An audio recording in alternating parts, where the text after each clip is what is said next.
بے نظیر، جیسے آپ نے کہا کہ شہباز شریف کے اصولی موقف کے ساتھ اب کھڑی ہیں، تو اگر شاہد خاقان اور ان کا بیان دیکھا جائے جو کل مولانا نے بھی اس کی تائید کی، تو اس میں بھی تھوڑی جان لگتی ہے کہ ٹرانسپیرنٹ ہونا چاہیے سب کچھ، وضاحت ہونی چاہیے کہ باپ سے کس طرح سے اتحاد کر لیا گیا، ووٹ مانگے گئے۔ دیکھیں علینا، شروع میں پی ڈی ایم میں ایک فیصلہ کیا گیا تھا کہ ساری ڈیسیجنز جو ہے وہ کنسنسس سے ہوں گی۔ کنسنسس کا مطلب ہوتا ہے کہ جتنی بھی سیاسی جماعتیں پی ڈی ایم میں ہیں وہ ان اگریمنٹ ہے۔ تو اگر آپ کا کسی ایشو پہ کنسنسس نہیں بن رہا تو پھر اصولی طور پہ آپ اپنی اسٹریٹجی چینج کریں۔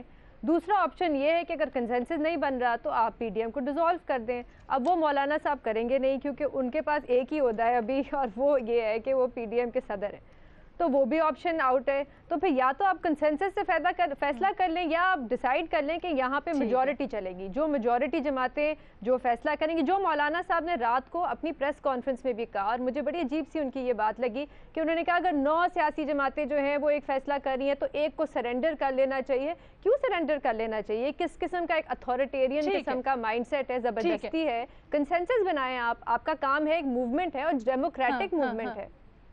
ٹھیک ہے، اچھا یہ میں یہ چیز آگے لے کے جانا چاہتی ہوں، کوئی مجھے پلیز بتائیے گا، ہمارے پینلسٹ میں کوئی یہ سمجھتا ہے کہ شاہد خاقان عباسی جو موقف لے کر چل رہے ہیں اس میں جان ہے، اس میں دم ہے؟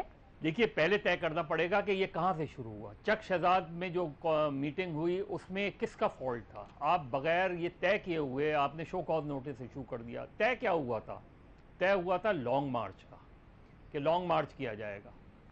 اس کے بعد جب لانگ مارچ کا مسئلہ آیا اور چک شہزاد میں تاریخ طے کرنے کی بات آئی کہ اسلام آباد میں، تو اس میں ساتھ میں یہ جو ایشو آیا کہ جی پہلے ریزائن کرنا پڑے گا۔ اب اس پہ پی ڈی ایم میں کبھی بھی کوئی فیصلہ نہیں ہوا تھا کہ پہلے ریزائن کریں گے پھر لانگ مارچ کریں گے۔ جی، تو پہلے تو یہ طے کریں شاہد خاقان عباسی اور باقی لوگ کہ کیا پیپلز پارٹی کا جو موقف ہے وہ غلط ہے۔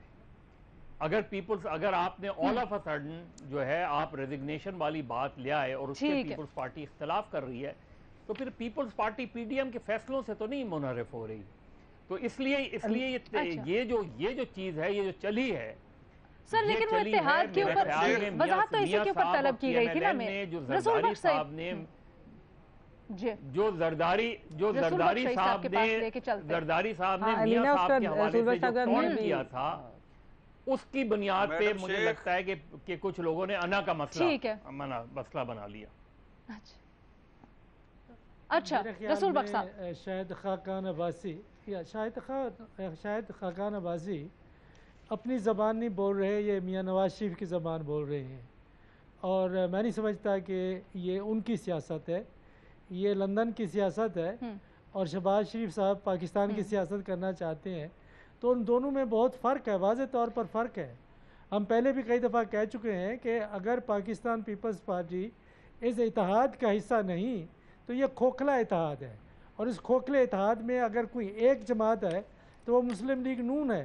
باقیوں کی کیا اہمیت ہے سوائے اس کے کہ وردیوں والے، ڈنڈوں والے، جھنڈوں والے لے کے آپ گاڑیوں کے آگے پیچھے ان کو گھماتے پھریں، اس کے علاوہ تو ان کی کوئی حیثیت نہیں ہے۔